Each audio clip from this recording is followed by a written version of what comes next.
Komiði sæl og blessuð, Pétur hérna. Í þætti dagsins þá ætla ég að taka viðtal við á Viktor Margeirsson og Gunnar Kolbeinsson hjá Test 13. Við ætlum aðeins að fá að kynnast þeim og fyrirtækinu þeirra, tala gervigreind, forritun og breyttan heim, þar sem að í rauninni hver sem getur sett á sig hatt forritara. Ég ætla að setja af stað hérna smá skeiðklukku af því að ég vil ekki að þetta taki meira en 30 sekúndur. En mér langar að segja ykkur að þátturinn ekki boðinn eins nema af Javelin og langar að nýta tækifæri til þess að minna ykkur á að deila þættinu með fólki sem gæti haft áhuga af því að það hjálpar okkur alveg sjúklega mikið. Ef þú ert að fá virði úr þessum þætti þá er mjög líklegt að aðrir sé að fá það líka. Að lokum þá langar mér að láta ykkur vita af gervigreindar hraðamælinum sem við vorum að setja upp á heimasíðun okkar. Inni á javelin.is getur þið tekið 7 spurningapróf og fengið innsýn í hvar þitt fyrirtæki stendur hvað gervigreind varðar og ráð varðandi næstu skref. En inn í þáttinn. Mér langar aðeins að byrja bara að leyfa ykkur aðeins að kynna ykkur og svo segja mér aðeins frá fyrirtækinu ykkar. Hvort segið þið Test 13 eða Test 13? Test 13. Test 13. Já. Já, nema þú talar ekki íslensku, sko. Já. En við höfum þetta verið aldrei verið meðvitað ákvörðun. Það var bara Test 13. Já. Af hverju, hver sann á bak við það? Þetta var allt gert í einhvern svona galsa. Við vorum sem sagt með fyrirtæki sem hét Myndó 2019. Og þar var eitthvað umhverfi sem að Gunni setti upp sem að var eitthvað Gun Call Test eða eitthvað. Þetta var eitthvað, Já, við erum sko, þetta bara mjög þekkt vandamál að það mjög erfitt að nefna hluti. Já. Og þegar við vorum að byrja þetta verkefni, Myndó, og þá settum við upp bara svona umhverfi í vöru frá Google sem heitir Firebase. Og ég hugsaði að þetta bara svona eitthvað til þess að flippa í og læra þess á umhverfið og svona, þannig að ég skýri þetta bara Gun Call Test. Já. Gamla góða notandanafni og Myndó og svo náttúrulega varð það bara production útgáfan af Myndó. Já. Það varð bara varan sjálf. Þannig að okkur fannst okkur fannst svolítið fyndið að raun varan okkar væri bara með eitthvað testnafn svona bak við tjöldin og svo þegar við förum á stað með fyrirtæki okkar þá langaði okkur svona aðeins að gefa því smá skírskotun sko og svo vísa þess í þessa gömlu góðu. Var búið til test 1 og test 2 og test 3 og svo framvegis. Þá endið í 13 og það gekk upp. Nei, sko, konseptið af test 13 var alltaf upprunalega að við ætlum að búa til portfóljó af hugbúnaðarvörum sem að, væri allar einhvern veginn svona self-sustaining og þanga til ætlum við bara að sinna verkefnum í verkefnatöku til þess að halda okkur á floti. Og hugmyndin var þá, bara custom spaghetti í vegg, sjáum hvað festist og við þyrftum að byggja ekki meira en 13 verkefni þangað til við myndum hitta eitthvað eitt sem að myndi virka. Já. Endaðum síðan á því að þurfa bara 4 verkefni. En þaðan kom sem sagt test og síðan 13 saman í Test 13. Já, og ef við förum aðeins svona snögglega bara yfir þessi verkefni sem við erum búin að vera að vinna í, 2 þeirra sem ég búin að leita uppi og skoða eru Disco og Pre-Flight. Hver fleiri þá? Sko, það voru þarna verkefni sem að þú aldrei heyrt sem að við svona fórum af stað með að validatuðum. Vorum eitt sem heit Bravo sem átti að vera svona hrósapp fyrir starfsfólk fyrirtækja. Síðan var annar sem heit Klario sem átti að vera svona feedback safnari fyrir fyrirtæki eins og líkamsræktarstöðvar og svoleiðis, inn í klefa, skilur skannar QR-kóða og getur skilja eftir endurgjöf. Já. Og hugmyndabox eða svoleiðis. Já, og Hilton Reykjavík Spa tók það upp en síðan gekk okkur rosalega illa að selja bæði Bravo og Klario og við svona neyddumst til þess að vera rosalega harðir á því að bara við fáum einhverja hugmynd, við getum ekkert verið að eyða mörgum árum í að þróa hana og reyna að selja hana, þannig að við kannski byggum til eitthvað lítið MVP með hjálp gervigreindar og fórum síðan bara út á markaðinn og reyndum að selja eins mikið að við gátum af því MVP og ef við fundum ekki eitthvað svona klassískt product market fit mjög fljótlega þá sögum við bara bara brútali honest við okkur, bara að drepa þessa vöru og bara eiginlega markmið að feila eins hratt og hægt var. Akkurat. Svona smá workflow sem að hefði kannski ekki verið hægt að gera fyrir ekki svo mörgum árum síðan. Nei, þaðan kviknaði eiginlega hugmyndin að því að þetta væri rétti tíminn til að fara í svona rekstur, bara að við getum búið til einhverjar svona frumgerðir, fengið svona sannreynt hugmyndirnar svo ótrúlega hratt í dag og þá og náttúrulega ennþá hraðar í dag og þess vegna getum við bara prófað eins mikið og við gætum og bara, þú veist, leið og salan gengur ekki upp þá bara, ok, þá prófum við næstu hugmynd. Segðu mér aðeins hérna frá sjálfum ykkur líka, eru þið báðir forritarar eða hvað svona myndu þið position ykkur? Í dag, já. Í dag. Ég hef sagt þessa sögu alveg fyrir gróft. Ég fór í forritunarkúrsi í Vestló og fannst alveg geðveikt að einhvern veginn svona hugmyndin að vera forrita og þessi kúrs var alveg vel kenndur þannig að þetta var mjög skemmtilegt. En síðan, þú veist, gerði ég alveg 3 mjög heiðarlegar tilraunir yfir kannski 5 ár til þess að reyna að forrita. En mér leið alltaf bara eins og ég væri svona bara kóða lesblindur. Þekki konseptin og eitthvað svona en bara skrifa kóðan sjálfan og sérstaklega setja upp eitthvað umhverfi og reyna að fá eitthvað að runna bara, þú veist, gleymdu því. Þannig að ég einhvern veginn svona leiddist meiri í það að vera hanna í Figma og dett síðan í eitthvað svona vörustjórnun og eitthvað svoleiðis. En Gunni hefur verið alltaf meira kannski lausna með þær. Ég hef alltaf sagt að það ekki til vandamál sem að Gunni hefur ekki getað leyst, sko. Þannig að þú ert samt skilgreinið ekki sem forritara? Jú, svona,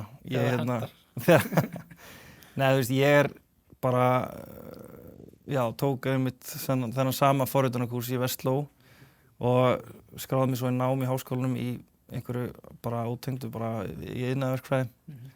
En svona komst að því yfir námsferilinn í háskólanum að skemmtilegustu kúrsarnir fannst mér alltaf í tölvunarfræðinni og datt svo inn í mína fyrstu vinnu eftir háskóla sem var þá bara að forrita og hef svona síðan þá reynt að alltaf læra meira og meira í því og hef svona sinnt því síðan. Og okkar samstarf, þú veist, frá því að við stofnum okkar fyrsta fyrirtæki saman hefur oftast verið að Gunni sá sem að ekkert oftast, bara ég var oftast að hanna og Gunni var að smíða. Já. Og það hefur breyst svolítið núna með tilkomu gervigreindar og tóla eins og Replit. Þar sem að við erum, þú veist, báðir einhvern veginn bara sem 2 manna teymi að gera allt. Þú veist, það er ekkert eitthvað geðvikt skýr lína hvað, þú veist, ég ger og hvað Gunni gerir. Þú veist, það við erum báðir að pæla í viðskiptamódelunum okkar og, þú veist, öllum fjármálum og allt tengdum með vörunum og markaðssetningu og þetta meira svona bara ad hoc, bara ég ætla að gera þetta núna, þú tekur þetta og þannig, sko. Og hvernig er tilfinningin núna þá með að við að fyrir nokkrum árum að þá var þetta svolítið meira klippt og skorið? Já. Eru þið myndu þið í dag, þú veist, kalla ykkur forritara eða fáið þið stundum með impostor-syndrom eða hvernig? Ég er náttúrulega búin að vera með impostor-syndrom í mörg ár, sko. Bara eins og allir. Já, þetta þegar fólk, þú veist, sem er kannski ekki mjög tæknilegt, þú veist, heldur að ef þú ert í hugbúnaðargeiranum, þá hlýtur að vera forritari eða getur forritað, sko. Og maður hefur ekkert alltaf nefnt eitthvað að leiðra það, bara eitthvað, ég er í þessum geira. En fyrst og fremst held ég að þetta sé bara miklu skemmtilegra, þú veist, ef við berum þetta saman við þau verkefni sem við höfum verið í, sem eru Myndó og síðan fjártæknifyrirtæki Blikk, við störum þar saman líka. Og þá er þetta einhvern veginn, þetta er miklu meira svona fluid, þetta er eiginlega miklu skemmtilegra, en þú kannski ætla ekki að tala fyrir þig. Nei, ég held líka, sko, það sem að hefur kannski breyst, það sem ég hef eiginlega lært sjálfa mig að, sko, það að forrita kannski ekki endilega það sem að hreyf mig. Ég var eiginlega, ég lærði það bara leiðu þessi gervigreinda tól komið til sögunar og maður fór að forrita með einhverjum svona agent og ég komst að því að það sem að heillaði mig við þetta var að sjá útkomuna. Það var ekki ferlið í leiðinni að útkomunni sem að mörgum finnst það náttúrulega það besta og það örugglega margir forritarar núti sem að svona gráta það að eyða minni og minni tíma í að forrita og kannski meiri tíma í eitthvað code review eða þú veist documentation eða gæða eftirlit og allt þetta sem fylgir í en mér finnst svo það sem að hefur hjálpað manni að komast yfir þessa þróun í bransanum bara það að þú veist það svo fallega þessi útkoma sem verður úr þessu og maður getur gert svo miklu meira þannig að þetta í raun og orðið skemmtilegra að því leyti sko. Þú getur gert meira og séð miklu meira heldur en þú hefði getað prófað áður sko. Akkurat. Já, ég get alveg tengt við þessa forritara sem að gráta það að það sé svona aðeins minna farið í kóðan sjálfan en einmitt sjálfur bara farin svolítið að sakna þess að skrifa kóða því að sem forritari sjálfur þá ég samt farin að skrifa sko 95% af mínum kóða bara í gegnum einhverja spunagrind sko, sem bara dælir því út. Ég held sko að þetta verði svona örugglega fyrr en við höldum að þetta verði svona eins og safna vínilplötum. Já. Að þú setist niður og bara nú ætla ég að slökkva öllu þessum agentum og öllu þessum assistentum og hvað þetta heitir. Já. Nú ætla ég bara að skrifa hvern einasta staf sjálfur, bara upp á gamla mátan sko. Ég tók það bara í desember, bara mjög meðvitað bara, það er kannist þið við Advent of Code. Já. Ég tók bara Advent of Code og var bara, ég ætla að gera þetta bara sjálfur, bara með engri aðstoð og njóta þess í leiðinni, bara fá mér köku og mjólk og aðeins að chilla sko. Það er náttúrulega, það er svolítið bara eins og, maður getur eiginlega hugsað þetta eins og að leysa sudoku þraut eða eitthvað, að þú veist, þetta er líka ákveðin heila leikfimi og ég held að það sé alveg hollt að svona halda sig við að því að auðvitað við getum ekki ennþá treyst í að allt sem að kemur frá þessum agentum sé bara 100% öruggt og standist alla kröfur. Þannig að við þurfum að geta rýnt líka í kóðan sem að kemur út úr spunagrindinni, þannig að við getum svona ekki alveg gleymt upprunanum. Mitt. Heyriði, ég var aðeins að skoða heimasíðun ykkar og þar stendur Official Replit Ambassador. Já. Hvað þýðir það?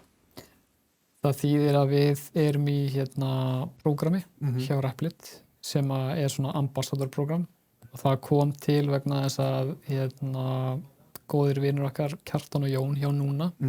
Við vorum að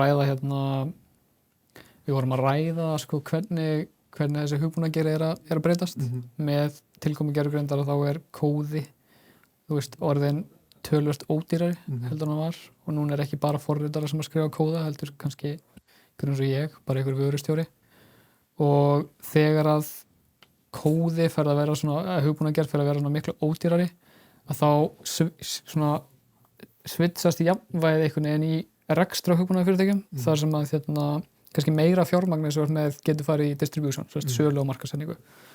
Og við vorum búin að velta alveg frekar miklum steinum og við kunni gera það líka og vorum að ræða hvað það er mikilvægt að vera alltaf góður í að markaðssetja og selja, koma sér að framfæri og svoleiðis. Þannig að ég man ekki hvort það var Kjartan Jón sem að stakka upp að við myndum fara á Twitter eða X og reyna okkar besta svona að sjá hvort að við gætum kannski safna einhvern fylgjendum eða svona bara aðeins pröfa okkur áfram í þessum leik vegna þess að enginn af okkur hefur verið eitthvað sérstaklega að setja áherslu á að koma okkur á framfæri eða verðum ekkert rosalega athyglisjúkir sko. Og ég fór bara að skrifa verkefnin okkar sem við höfum verið að smíða í Replit sem að vakti eftirtekt einhverja Replit starfsmanna.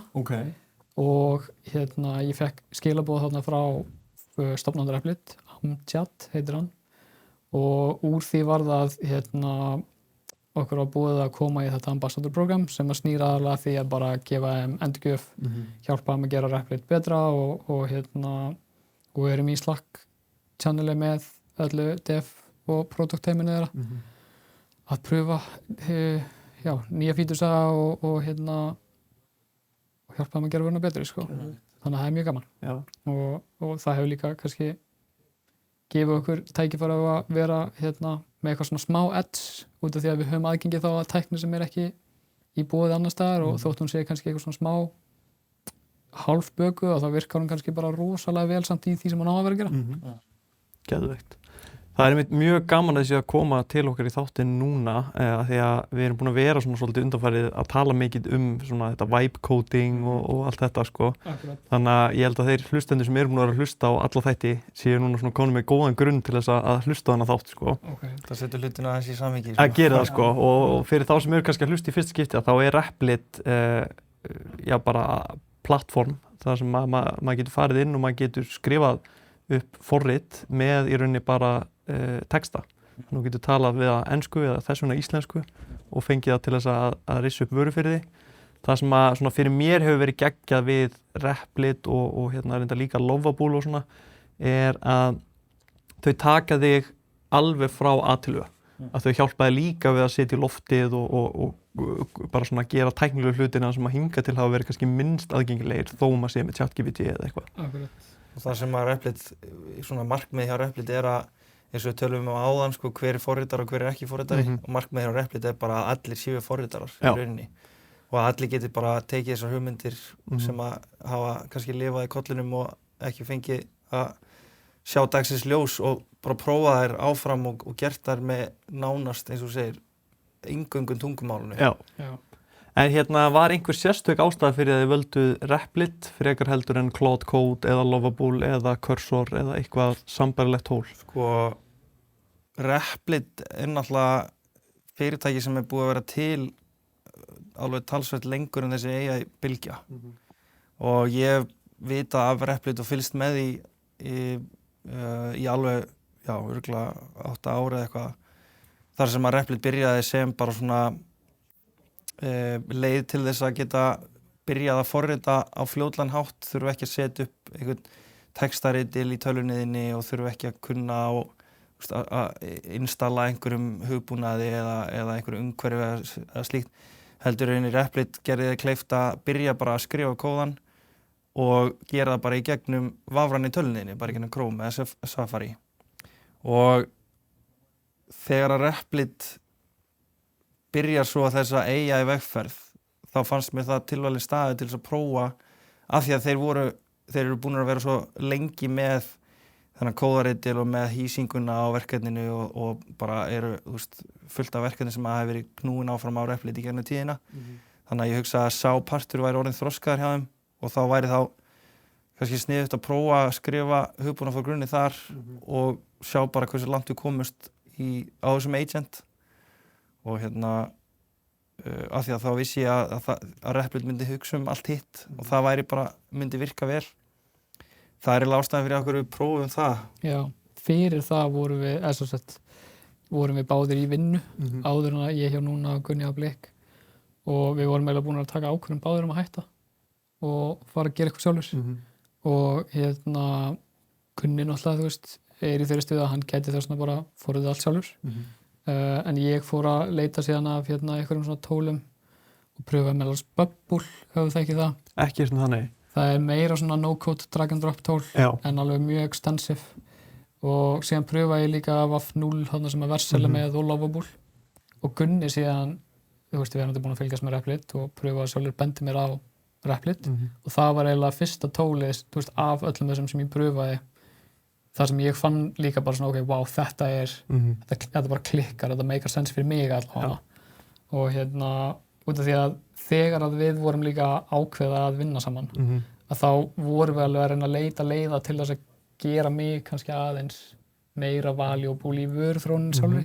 Út af því að ef ég, væri ekkert í vöruþróun og bara Gunni, að þá væri við svolítið tilneyddir til þess að vera með þessa skýru línu sem við vorum áður. Þannig að já, það er allavega svona mín hlið af þessu. En Gunni sendi bara á mig í daginn bara, okkur pröfur ekki þetta.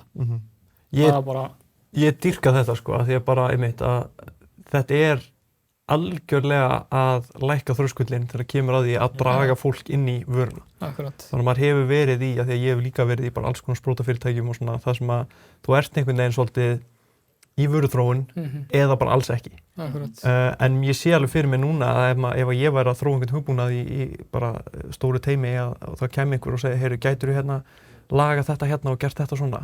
Það var geðveikt að geta hent í bara, gera það bara sjálfur. Bara gera það sjálfur og láttu mér svo bara vita þegar þú heldur á sér tilbúið og ég skal fara yfir það. Akkurat. Og það sem meira er líka að kannski verða heilu teimin, markaðsteimi eða einhver slík teimi sem eru ekki í þróuninni, þau þurfa kannski ekki lengur að leita til þróunarina til þess að byggja eitthvað internal tól eða fara að kaupa einhverja dýra áskrift af einhverjum hugbúnaði, heldur bara, heyrðu, hver eru okkar þarfir, við þekkjum þær best, við smíðum bara einhverja eigin hugbúnað og bara búum það bara til, þannig að það er bara þjónin nákvæmlega okkar þörfum. Og maður hefur heyrt fyrirtæki sem og bara meira þess að við hjá Javelin erum farnir að segja upp svona ákveðnum hugbúnaðar áskriftum vegna þess að það er orðið það auðvelt fyrir okkur að búa til þetta frá grunni sjálfir. Akkurat. Alls ekki með alla fítusana, en alla fítusana sem við þurfum að halda. Akkurat. Það akkurat, þessi tól sem núti eru náttúrulega mjög öflug. Já. Þau þjóna kannski of breiðum hópi Já. og þegar að þróunin þessi að framleiðsla á kóða orðið svona ódýr, að það kannski borgar sig frekar bara að láta reyna á það heldur en að kaupa þessa áskrift, sko. Akkurat. Hvað var svona aha-momentið ykkar með þetta, ef þið eigið eitthvað sem þið föttuðu bara hvað þetta var sturla mikið snillt og bara eftir að breyta hlutum? Sko fyrir mig var það held ég þegar að, sko við vorum alltaf að byrja þarna á Disco, en þegar ég gat tekið sko verkefni fyrir pappa, svona hobbyverkefni, að smíða svona vefapp fyrir pappa sem hann gæti selt sko golfnámskeið, svona myndbönd þar sem að hafa gæst keypt pakka af myndböndum og accessa þau og svoleiðis að ég gæti smíða það frá grunni, tengt síðan greiðslugátt við það og ég þurfti bara ekkert hjálp frá Gunna. Það var svona bara wow, þetta algjör superpower allan fyrir mig, en að því sögðu að þá samt í vöruþróunin okkar að þá þetta samt þannig að ég kannski að æða áfram í eitthvað og það rosalega gott fyrir maður að vita því að Gunni getur reviewað það sem ég að gera. Þú veist, þannig að það alveg pínu svona líka hvað sem junior, senior foreldra samband milli, sko. Þannig að maður sé ekki einhvern veginn óöruggur út af því að þegar þú ert eins og í okkar tilfelli, þú veist, komin með fyrirtæki og notendur sem borga fyrir þjónustuna þína, að þá það eins annað heldur en að vera að byrja eitthvað frá grunni þar sem þú bara, þú veist, æðir af stað og það engar afleiðingar af eitthvað rúskis. Þannig að það já, það getur verið gott að vera með einhvern tæknilegan með sér í liði þegar maður að hlaupa af stað, sko. Ef þú ert allavega á annað borð að þjónusta viðskiptavinni. Ekki spurning. Ég man sko þegar ég prófaði Replit í fyrsta skipti og ég hugsa, ég skrifa eitthvað prompt, reynir svona að lýsa hugmyndinni bara í eins ítarlega við gat og þegar að Replit var búið að vinna í 10-20 mínútur og segir, já, þetta tilbúið og ég horfi á bara svona fullmóta dashboard, bara svona típiska hugbúnaðarvöru með, þú veist, með öllu þessu, það notanda innskráning og það eitthvað svona rosalega flott valmynd og allt þetta. Tenging við gagnagrunn og allt. Þegar ég hugsaði, sko, hvað hefði ég eytt miklum tíma í að ákveða hvaða tól ég ætlaði að nota fyrir öll þessi verkefni, hvaða router ætlaði að nota, hvaða gagnagrunn ætlaði að nota. Bara að ég hafi ekki eytt einni sekúndu í það, það svona opnaði svolítið augu fyrir mér, bara, já, þetta getur, þú veist, þetta sparar ekki bara tíma í að skrifa kóða heldur líka, þú veist, þetta hefur vissulega skoðanir og maður ekkert endilega alltaf sammála þessu skoðanum, en það eru þessi þroskuðu tól sem eru bara svolítið mest notuð sem að verða yfirleitt fyrir valinu hjá eins og Replit, sem að maður getur treyst að leysi flest verkefni og það að svona eyða ekki tímanum kannski í að óþarfa rannsóknarvinnu eða óþarfa, misstarfa rannsóknarvinnu. Þannig að það var alveg mjög mikið aha-moment fyrir mig. Bara geðveikt. Eitthvað svona sem eitthvað verkefni sem þið mynduð ekki búa til inn í Replit eða ekki væpkóða? Eitthvað sem að... Já, sko, við erum búin að hugsa alveg þetta undanfarið. Ég hugsa svona þau verkefni sem að kannski sem að agent ætti kannski rétt með að leysa eru verkefni eða lausnir sem að krefast kannski einhverjar mjög svona djúprar eða flóknar tengingar við, ég mynda mig bara eins og Payday. Tengingin sem að Payday með við skattinn og við öll þessi bókhaldskerfi og afgreiðslukerfi og allt það. Þú veist, þegar Payday kostar ekki meira en það gerir, þá kannski hugsa maður að það sé ekki hausverksins virði og þetta líka eins að ef þú sendir einhvern agent af stað í að forrita tengingu við skattinn, það var eflaust ýmsar hindranir og kannski skjölunin ekki alveg að endurspegla raunveruleikann. Það svona kannski verkefni sem ég myndi hugsa með tvisvar algjörlega. Og ef ég þyrfti að smíða þessa tengingu þá myndi ég sennilega reyna að gera hann sjálfur. það sem að sérstaklega kannski ef að 1 komma verður punktur hjá agentinum að þá 100 áskall í sekt komin, skilur. Það er þessar upplýsingar sem að fara yfir til skattsins eða eitthvað, þetta viðkvæma.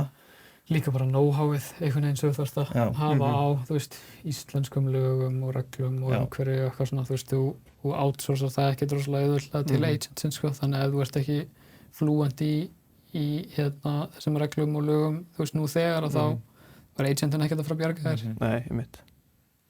Og líka bara hvernig, þú veist, einhverjir, ef þú varst að smíða lausn sem að fyrir einhvern mjög svona specific geira sem bara svo heilbrigðislausnir eða eitthvað þar sem að kannski útfærslan á lausninni krefst einhverjar djúprar sérþekkingar og sem að agent kannski myndi ekki hafa og þú veist að fara einhverja Nei, þá erum við alveg að tala sko, þú veist, þetta eru kannski svona tól eins og við nefnum Payday sem að við myndum ekki replacea endilega innanhús í okkur út af því að það er svo vel búið hlutbúnað. Já.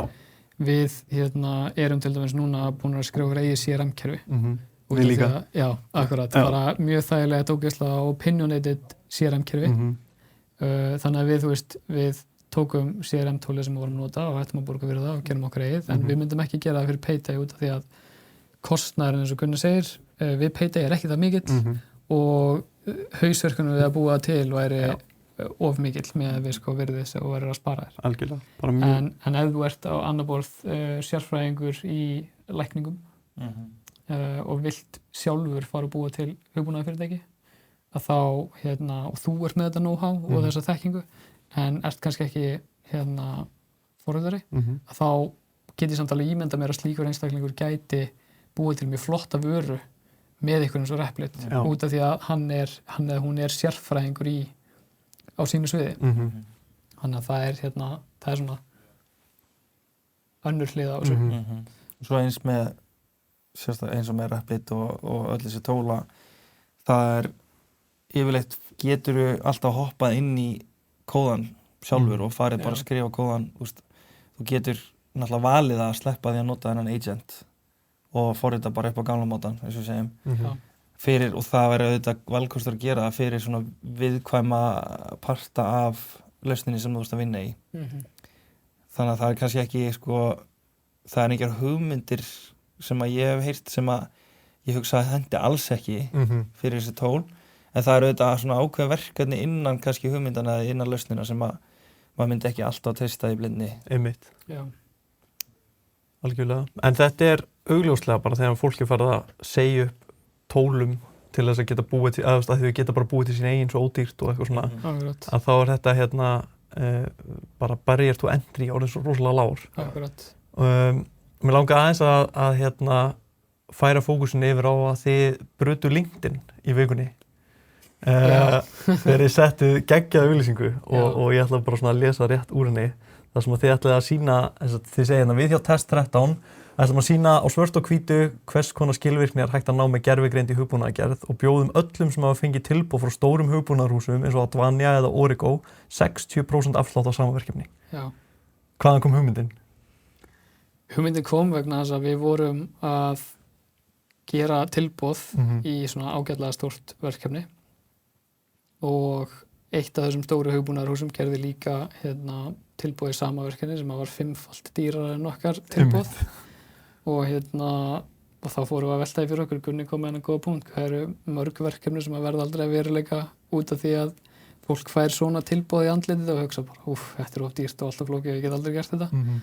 Og kannski sannleikurinn líka sá að jafnvel þótt að við lifum á gervigreindaröld og skilvirknin er að verða rosa mikil og svona, þá er kannski ættleiðingin á þessum tólum og þessar aðferðafræðalan með einhvern viðvinnum er kannski bara fyrir eitthvað hæg og þú veist, þetta er í deiglunni, fólk er rosa mikið að tala um gervigreind og eitthvað svona en ég held að staðreyndin sé svo að fæst fyrirtæki er að fá jafn mikið úr gervigreind eins og við til dæmis, bara út af þeirri staðreynd að þau eru stærri og í alls konar spennudreifum og við erum nýir og erum ekki með neinar hömlur einhvern veginn, þannig að við ætlum að reyna nýta okkur það advantage eins og við getum. Þannig að þið eru ekki bara að taka lægra tímakaup og Nei, við tökum hærra tímakaup en bara tíminn sem það tekur okkur að smíða þessar vörur er bara svo miklu minni og við erum ekki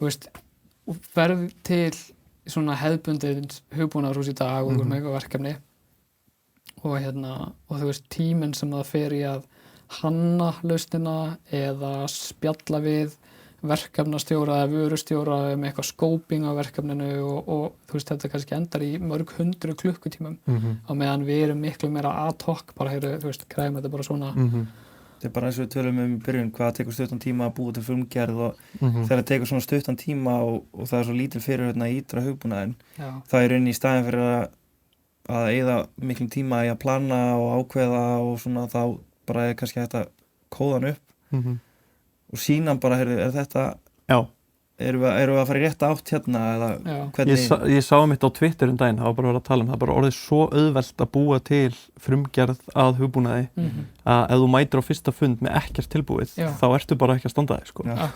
Bara ef þú ert ekki búin að fara inn í Replit eða sambærilega lausn og bara skrifa promptið þitt sko, einu sinni og bíða í 10 mínútur sko. Sjá hvað gerist En síðan er líka reyndar partur af þessu að til þess að ná eins miklu út úr gervigrindinni eins og þú getur og þá þarftu samt sem áður, við erum ekki að tala um að þurfur ekki að gera neina vinnu í scoping og þú veist öllu því út af því að þú verður eiginlega að vita hvað þú vilt áður fyrir stað annars er annars er gervigrindin bara að fara að álykta alls staðar þar sem hún getur ályktað þannig að við til dæmis erum alveg duglegir að henda upp skjölun á verkefnum Mér langaði mitt að spyrja þess út í bara workflowið ykkar bara þegar þið farið að stað í nýtt verkefni hvað gerir þið? Og ein ástæða fyrir að spyrja er að því að ég veit óbúslega marga sem að gera ráð fyrir að gervigreindin viti sértæka hluti þau eða fyrirtæki þeirra þannig að hvað gerir þið til þess að komin yfir þetta þekkingabil að þekkja ykkur og hugmyndina og vöruna og allt sem er að fara Ég held svona flest verkefni sem við förum í einhver af þeim er náttúrulega bara það einföld og við höfum kannski gert svipar vörur áður að við bara æðum af stað og bara, þú veist, hendum einhverju svona initial prompti í gervigrindina sem er, þú veist, eitthvað svona semi-detailað og síðan bara förum að stað og ítrum þangað til að við erum komnir með eitthvað sem make sense en fyrir svona stærri verkefni sem okkur er svona frekar alvara með að þá byrjar það eiginlega alltaf allan á mín megin inn í Notion þar sem að ég kannski hendi upp einhverju skjali sem að þú veist lítur þá kannski út eins og skjal sem einhver vörustjóri myndi skrifa fyrir einhverju vöru eða fítus hjá einhverju tæknifyrirtæki og ég skrifa einhverju beinagrindaði og síðan erum við kunni að pingponga því skjal á milli í smá tíma þangað til að við erum búin að fá svona ágæta hugmyndum hvað þetta á að vera og hvernig þetta á að virka og í þessum skjölum erum við líka að neyða okkur til þess að hugsa ekki bara vöruna sjálfa heldur viðskiptamódelið og hvort það mikið sens og onboarding og hvers konar samskiptið þú vilt eiga og notandann og hvað spurningar þú vilt spyrja hann og alls konar svoleiðis og við til dæmis vorum að byrja á alveg svona frekar stóru uppfærslu á Disco sem er svona SMS markastóli okkar og erum að bæta e-mailum líka við það tól. Það er mjög stórt verkefni og allir við hefum ekki verið í viku eða eitthvað að skrifa skjal bara hvar snertir þetta á kerfinu, hvernig breytingar á viðmótinu, þú veist, sjáum við fyrir að muni eiga sér stað og hvaða svona gildrur getur við lent í og hvað getur verið úrskeiðis og reyna svona fá okkur til þess að hugsa á þessu hluti.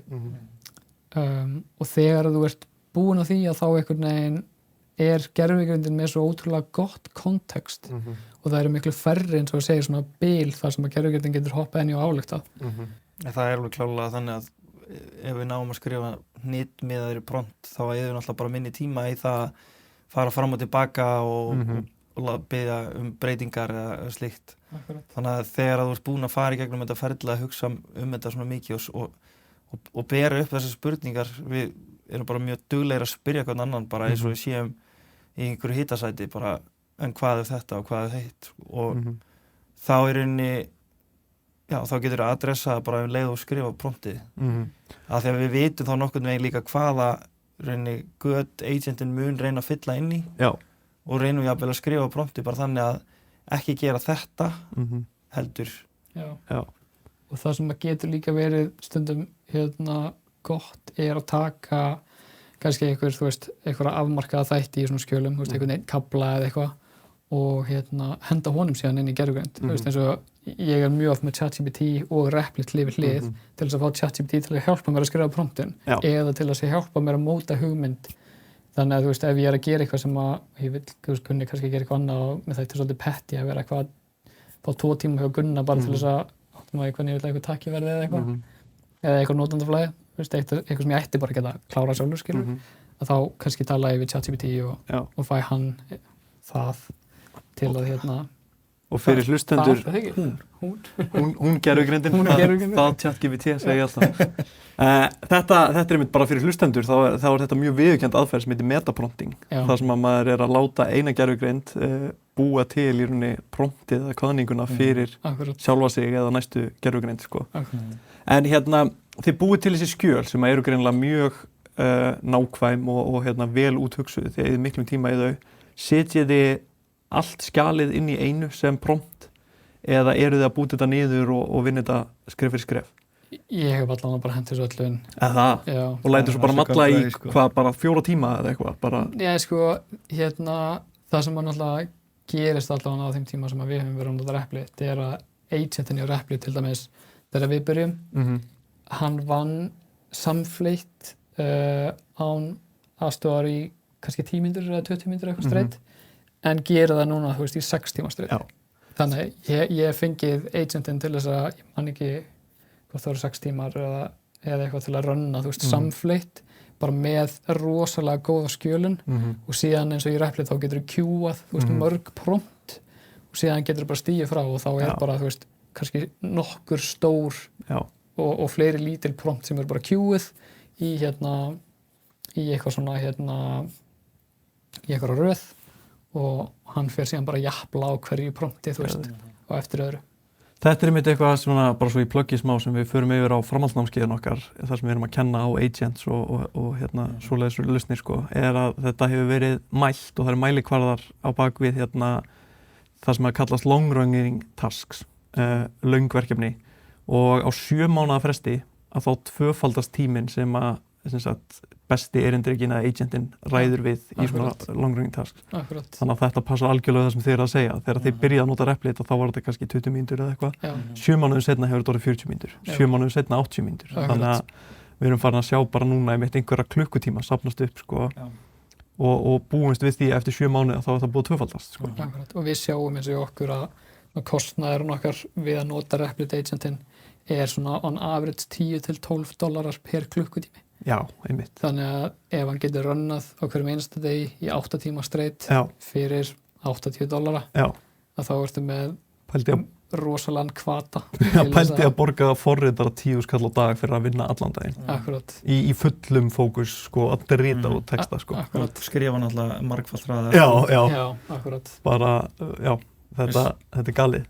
Svo er líka annað sem að hefur reynst okkur vel eins og með promptin og það að láta agentin vinna eitthvað ákveði task að ef þú segir gerðu þennan eiginleika, gerðu þennan fítus og hann fer á stað þá náttúrulega stundum eins og við tölum áðan þú ert ekki með allt samhengið og það er kannski hann kiskar í og fyllir í eyðurnar með kannski einhverju sem er ekki alveg rétt að þá föttuðum við að byrja á því að spjalla við agentin bara eins og við myndum spjalla saman eða vörustjóri myndi spjalla við forritarann eða hugbúnaðararkitektinn og bara tala eiginleika sem á að fara að gera og við vorum að biðja agentinn í Replit bara í hverju einasta prompti bara ekki forrita bara svaraði mig bara og spjalla kannski kóðabassan og svona þessi edge case sem að þyrfti að hugsa kannski fyrir í þessum fítus og svo þegar okkur fannst nógu mikill skilningu vera komin í kontekst gluggan að þá fannst okkur í lagi að koma þess að stað og þetta er einn af eiginleikum í Replit sem að hafa bæst við síðan á síðustu mánuðum að þeir geta í rauninni stillt agentin á svo kallar plan mode þar sem að þú þarft ekki að segja honum ekki kóða neitt hann er bara með þetta svona read ef við getum sagt það bara svona read leyfi og bara byggja upp samhengi og viða að sér upplýsingum og jafnvel utan verkefnisins og svo þegar okkur finnst hann vera komið með nógu mikið kontekst, þá getum við sendt hann á stað. Já. Mitt workflow hefur mitt bara tekið nákvæmlega sömu breytingum. Ég nota cursor sjálfur og þau eru líka með svona planmót og ég bara nánast, það er ekki nema bara pínu litla breytingar sem ég geri án þess að fara fyrst í planmót. Sko. Sama hér. Já. Og það er ótrúlega mikill tímasparnaður og ég hef oft lent í því að bara það kom upp einhver edge case sem ég var kannski ekki búinn að pæla í sem ég gat þá svarað í næsta prompti og svo bara Akkurat. Í staðinn fyrir að hann færi bara stað og myndi álykta eitthvað þessi edge case sem væri kannski ekki alveg rétt en þá hjálpar það mjög mikið líka að móta hugmyndina bara í hausnum sko. Geðveikt. Og hvernig hafa viðbrögðin við tilboðin ykkar verið? Það er náttúrulega frekar stutt síðan þið settu það í loftið þannig að það er kannski ekki við að búast eða hvað? Við erum alveg búin að fá þó nokkra fyrirspurnir á LinkedIn. Okay. LinkedIn er að skila alveg hellinga nýjum tengingum og viðskiptum. En síðan var líka að koma fyrir nokkra klukkutímum frétt í viðskiptablaðinu Okay. Þetta. Þannig að við verðum gaman að sjá hvað gerist í kjölfarið á því. En annars held ég held sem mikið af fólki úti sem að eins og við vorum að tala um hann hefur gengið með einhverja hugmynd í vasanum eða þarf að láta gera eitthvað jafnvel í sínum eigin rekstri en hefur ekki tekið á skarið út af kannski tilboði sem að hljómar upp á einhverjar stærðfræðilegar tölur og við blessunarlega erum ekki með dýrar skrifstofur eða mikið af starfsfólki og aðferðafræðin okkar í hugbúnaðargerð þótt við einhverjum tíma í að búa til skjölun að þá er hún samt ekki þannig að þú ert að mæta fund til okkar þrisvar með 3 starfsmönnum og fara síðan 50.000 króna reikning fyrir fundin sem á að snúast hvernig við ætlum að smíða verkefnið þannig að ég hugsa að það sé eins og ég sagði, það er svona okkar advantage að vera litlir og snöggir og það er þá kannski aðal fyrirstaðan okkar er að fólk kannski heldur að við getum ekki gert sömu hluti á stóru hugbúnaðarhúsin en við vitum að það er ekki rétt. En hafið þið fengið eitthvað viðbrögð frá stóru hugbúnaðarhúsunum? Nei, við eigum það var eitthvað svartu bíll að elda okkur kókumjólkuferð við eigum reyndar fund á næstunni með einu svona stóru hugbúnaðarhúsi þar sem við erum bara að fara að ræða þessi mál út af því að jafnvel þótt að við séum að tala um stór hugbúnaðarhús og þeirra tilboð til kannski einhverja fyrirtækja eða aðila að þá hugsa ég samt að fólki sem er að vinna hjá þessum fyrirtækjum vill ekkit endilega að það sé eitthvað ótrúlega dýrt að láta smíða hugbúnað. Það er enginn sem að situr í einhverju stóru fundarherbergi og hugsa hvernig geti gert hugbúnað að gera dýrari. Einmitt. Þannig að ég held að sé alveg mikill áhugi hjá þessum hugbúnaðarhúsum og ábyggilega flestum fyrirtækjum í Íslandi að ná að hagnýta gervigreind á svipaðan hátt og við erum að gera. Já. En það eru bara annarkvort það ekki know-how, það er ekki tími eða síðan oft eru bara fyrirtæki í alls konar spennutrjum. Bara miklu erfiðara fyrir stór svona established fyrirtæki að breyta kannski stórum og flóknum ferlum hjá sér á stuttum tíma en ég hugsa að það sé eitthvað sem að við getum eflaust bara hjálpa þeim með ef þið hefðu áhuga á því Já. Þarna er líka spilar inn svona smá lögmál sem við höfum talað eins hérna í poddinu þannig að þeir sem hafa hlustað á þetta okkar hafa heyrt þetta áður en það er í rauninni bara þegar að verð á hlutum lækkar að þá þýðir ekki endilega að þeir sem er að framleiða þessa hluti fá minna borgað heldur fá þeir bara miklu meiri viðskipti oft og þetta hefur sést svona best með bensínverð að þegar bensínverð lækka þá þýðir það ekki að bensínfyrirtækin sé að græða minna heldur kaupa miklu fleiri bensín af því að fólk leyfir sér að fara út á land og leyfir sér að fara í útilegur og keyra langt Jevons paradox Jevons paradox Við vorum að ræða þetta í morgun Þannig að ég sé sjálfur bara persónulega algjörlega fyrir mér Jevons paradox í þessu af því að þetta þýðir bara í fyrsta skipti getur fólk sem var með hugmynd í kollirum farið og framkvæmt á hugmynd fyrir miklu minni penning heldur en þau hefðu þurft að gera áður Akkurat, klárlega. Og við erum við höfum verið síðan í fyrra að hjálpa fyrirtækjum eða hjálpa einstaklingum að læra á Replit og það er alveg ég veit hvað við erum búin að hitta mikið af fólki á bara fjarfundi út allan heim sem hefur áhuga að læra Replit og vita meira og við erum með svona community á X þar sem við höfum verið að akkurat aðstofa fólk og það kannski fólk sem í svona löndum sem hefur ekkert kannski rosalega mikinn kaupmátt sem að smíða hugbúnað sko fyrir miklu minna en við erum að smíða fyrir og mér skilst líka að verðskrá hjá mörgum að þessi gervigreind fyrirtækjum sko lægri en á Íslandi kannski annars staðar til þess að ná ykkur adoptioni og við til dæmis vorum að kenna einum manni sem sem sagt nautgripabóndi í Keníu ef ég man rétt það er starfið hans að degi til en að kvöldi til hann Replit-forriðar að smíða hugbúnað fyrir aðra í landinu sínu. Og byrju, hvernig kom þessi fundur til? Á Twitter. Við vorum sem sagt bara að segja, þú veist, í communityinu bara ef ykkur vill læra á Replit og þetta sem sagt líka aðalega áður en að við dettum í þetta ambassador program. Já.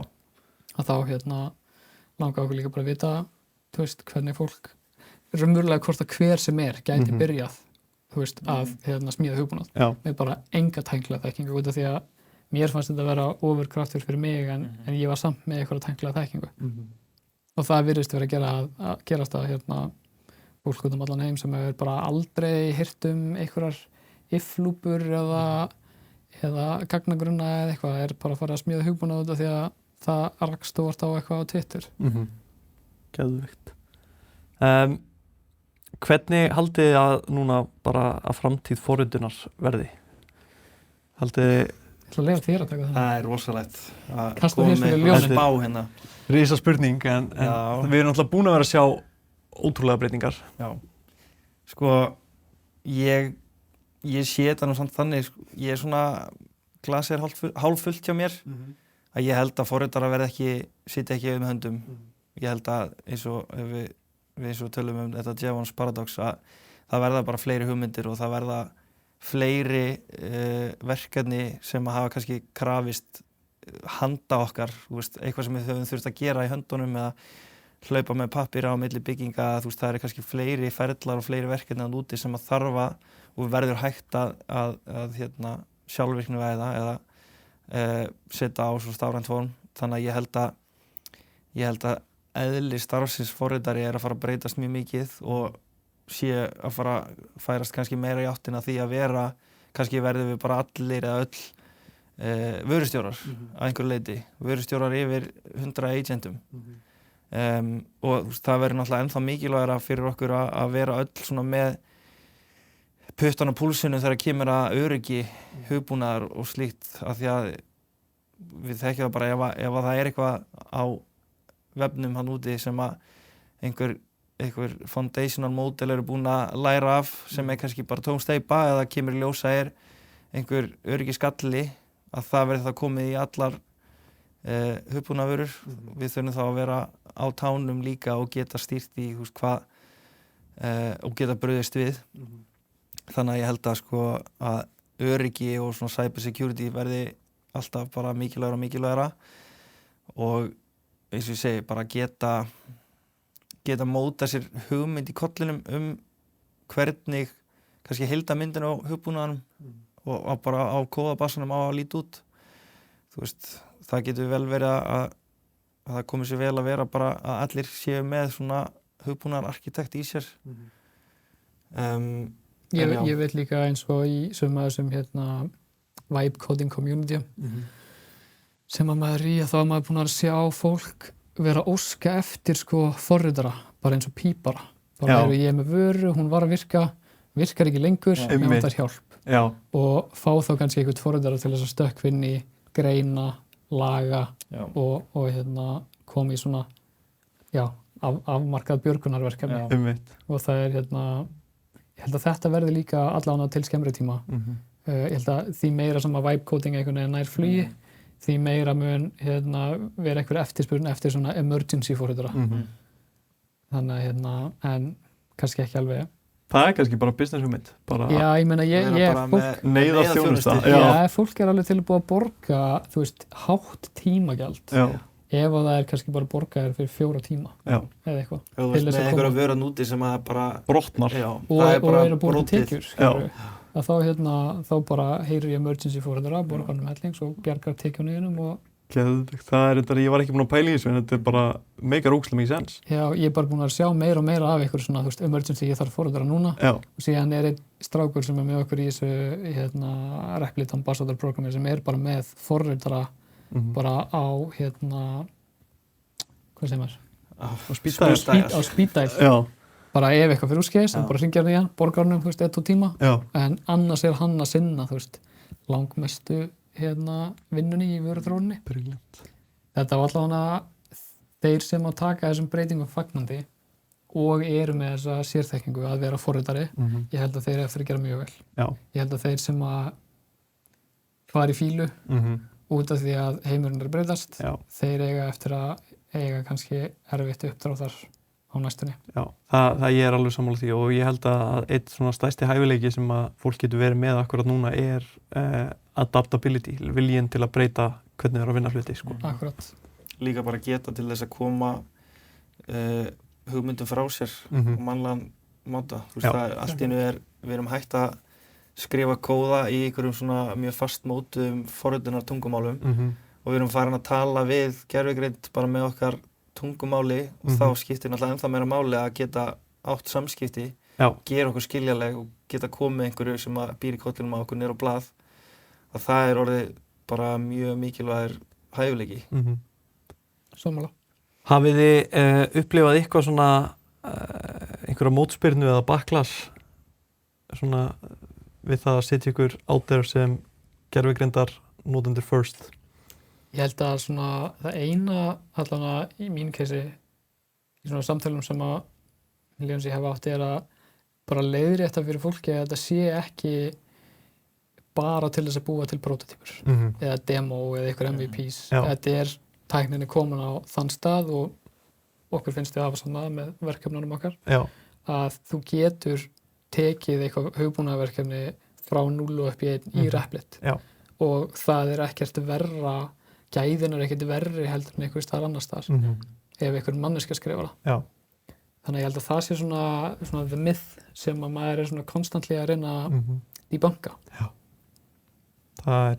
Þú með eitthvað? Ég hef ekki lent í því að ég hef ekki fengið allavega í andliti á mér eitthvað hvað þykist vera að gera. Það er enginn að rífast við á jamminu? Nei, ég hef ekki lent í því, sko. Ég hef lent í því. Ég var eitthvað að spila þetta hljóma eins og þú væri með einhverja sögu hana. Já, ég hef alveg lent í því að það er rosalega algengt að fólk haldi að því að ég og Sverrir erum að kenna fólki í gervigreind og erum með hlaðvarp gervigreind og svona, að fólk heldur að við séum pró-gervigreind í einu og öllu. Að við séum hérna einhverju svona AI accelerationistar og evangelistar bara akkurat. Sem er ekki stað. Við erum mjög opnir með galla gervigreindar og bara það sem við kennum einna helst á námskeiðinu eru takmarkanir og hvað þarf að passa sig sérstaklega á, sko. Akkurat. Þannig að en þessi misskilningur á sjóstað og það hefur alveg svona, það var allavega tvisvar gerst að ég hef lent í heitu debati á djaminu, það sem einhver heldur að ég sé bara vondi kallinn í þessu öllu. En sá aðili er að álykta. Já. Og það er hérna þessi fleygasetning, assumption is the mother of all fuck-ups. Á vel við agentana. Á vel við.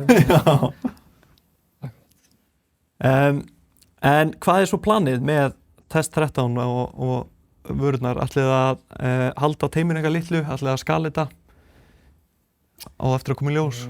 Við höfum alltaf talað um það bara að sko forðast það kannski að vera að ráða starfsfólk og bara því að eðli rekstrarins er náttúrulega þannig að við erum ekkert með tekjur næstu 12 mánaða fram í tíman planaðar eða við vitum kannski ekki endilega hvað tekur við á næsta verkefni og þannig að við höfum talað um það að bara halda þessu svona nettu og bara sjá hvað við komumst upp með að gera mikið með þessum agentum og þessum tólum.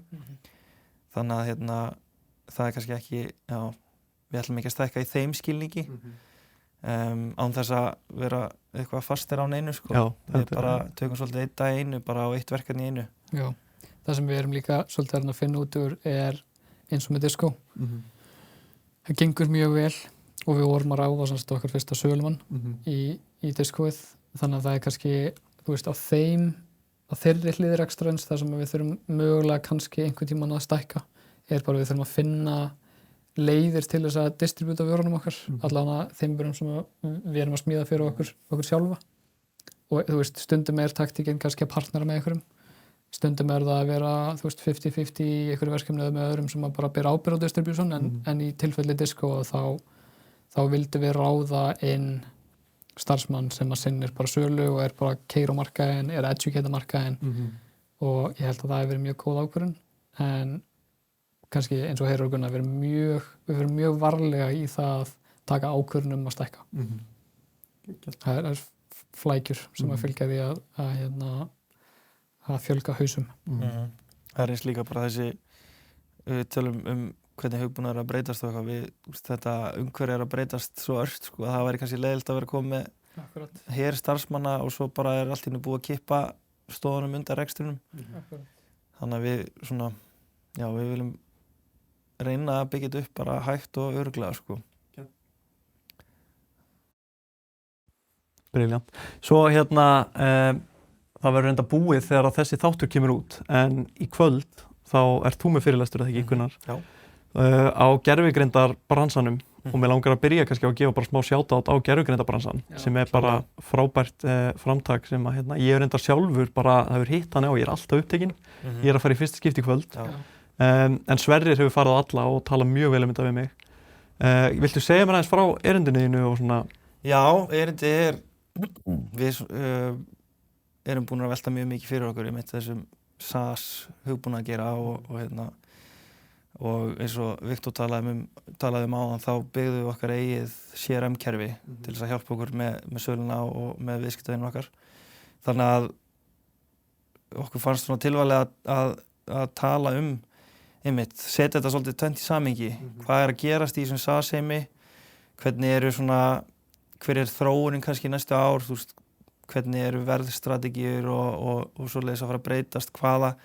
Hvaða fyrirtæki að fara að ná árangri í þessu nýja landslagi og eins hvaða fyrirtæki muni eiga kannski uppdráttar og sýna kannski aðeins frá því sem við höfum verið að gera í og eins með þetta nýja CRM-kerfi og ýmsar spurningar. Er SaaS dautt eða ekki? Einmitt, geðveikt. Ég hlakka mikið til að sjá það. Viljið þið plugga einhver í lokin komum með Þetta er eitt af okkar ókostum. Við erum ekkert rosalega góðir í að plugga okkur. Við erum ekki bestu pluggarar. Nei. Ég ætla að mæli með að fólk kíkja á Test 13, kíkja á Disco, SMS-þjónustuna, ef fólk í e-com eða eitthvað svoleiðis og vill fara að senda árangursríkari tilboð á viðskiptavinni. Takk fyrir það. Pluggu því og ég held líka bara, auðvitað talaðu við okkur ef við erum með hugmyndir. Ef að fólk búið að ganga með einhverju hugmynd í kollinu sem að það kannski, hvort sem að það fengi tilboð í það áður eða ekki, bara við erum alltaf til í að spjalla það og bara, sjá hvað við getum gert, sko. Ég trúi ekki öðru heldur en að þessi að opna einhverja flóðgátt sem eftir að vera erfitt að loka, sko. Sem forritari og fólk sem veit að ég er forritari, þá hef ég fengið svona 2 fyrirspurnir á ári, til að búa til app með mér. Já, sko, ef við fengjum borgað fyrir allar hugmyndir sem við höfum heilt, sko, þá værum við vel settir, sko. Já, akkurat. En endilega. Það er allavega loksins komin einhver endapunktur fyrir þetta fólk að koma með hugmyndina sína. Ég get beint þeim áfram. Annars bara Viktor og Gunnar, mér langar bara að þakka ykkur kærlega fyrir að koma og hlakka mikið til að hitta ykkur í kvöld. Sömuleiðis.